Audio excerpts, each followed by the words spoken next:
বাংলাদেশের শাসন ব্যবস্থা আগেরটা থাকবে, হাসিনার শাসন ব্যবস্থা থাকবে, আর নতুন কেউ এসে বাংলাদেশ শাসন করবে। এই কারণে 24-এর অভ্যুত্থান হয় নাই। বাংলাদেশে যতগুলো প্রতিষ্ঠান আছে, এই প্রতিষ্ঠানগুলোকে নতুন করে গড়ার লড়াই আমাদের শুরু হয়েছে। বাংলাদেশের বিচার বিভাগ, বাংলাদেশের আইন শৃঙ্খলা বাহিনী, বাংলাদেশের সরকারি কর্ম কমিশন, দুর্নীতি দমন কমিশন, নির্বাচন কমিশন, প্রত্যেকটা প্রতিষ্ঠানকে স্বাধীনভাবে তাদের স্বায়ত্ত শাসন বজায় রেখে, তাদের সাংবিধানিক অথরিটি বজায় রেখে বাংলাদেশে তাদের নিয়োগ কার্যক্রম সম্পূর্ণ হবে।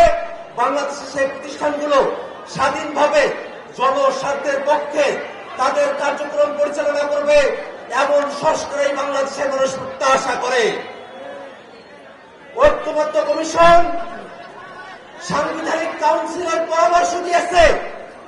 অনেকের কাছে সাংবিধানিক কাউন্সিলের কথা অনেক ভারী মনে হয়েছে, সেই অবস্থান থেকে সরে এসে ঐক্যমত্য কমিশন সাংবিধানিক এবং সংবিধিবদ্ধ প্রতিষ্ঠানগুলোতে নিয়োগের জন্য আলাদা একটি স্বতন্ত্র বডির কথা বলেছে, যেখানে সরকারি দলের প্রধানমন্ত্রী, বিরোধী দলের নেতা, তারা সকলে মিলে একখানে বসে বাংলাদেশের সাংবিধানিক এবং সংবিধিবদ্ধ প্রতিষ্ঠানগুলোতে তারা নিয়োগ কার্যক্রম পরিচালনা করবে।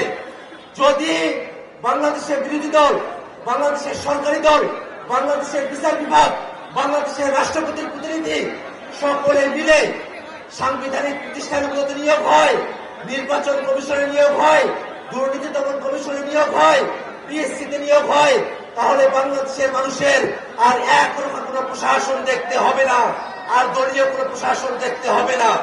কিন্তু তারপরেও একটি কি দুটি দলের কারণে এই প্রতিষ্ঠানগুলোতে স্বাধীনভাবে নিয়োগের কোন বডি আমরা তৈরি করতে পারছি না।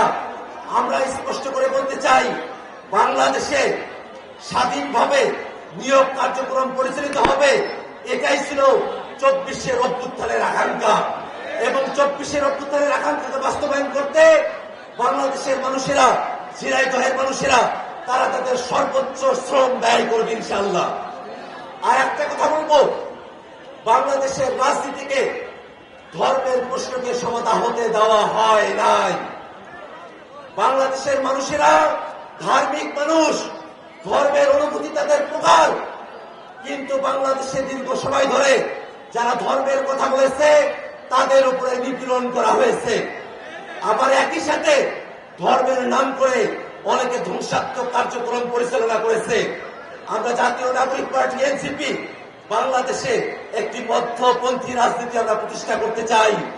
বাংলাদেশের রাজনীতি হবে এমন রাজনীতি, যে রাজনীতিতে ধর্মের প্রতি শত্রুতা থাকবে না, ধর্মের নামেও শত্রুতা থাকবে না, বাংলাদেশের সম্প্রীতির রাজনীতি প্রতিষ্ঠিত হবে। আমরা স্পষ্ট করে বলে দিতে চাই, বাংলাদেশে চাঁদাবাজদের বিরুদ্ধে, দখলবাজদের বিরুদ্ধে, জুলুমবাজদের বিরুদ্ধে সাধারণ জনগণ এক হয়েছে, তাদেরকে পরাস্ত করে রাখা সম্ভব নয়।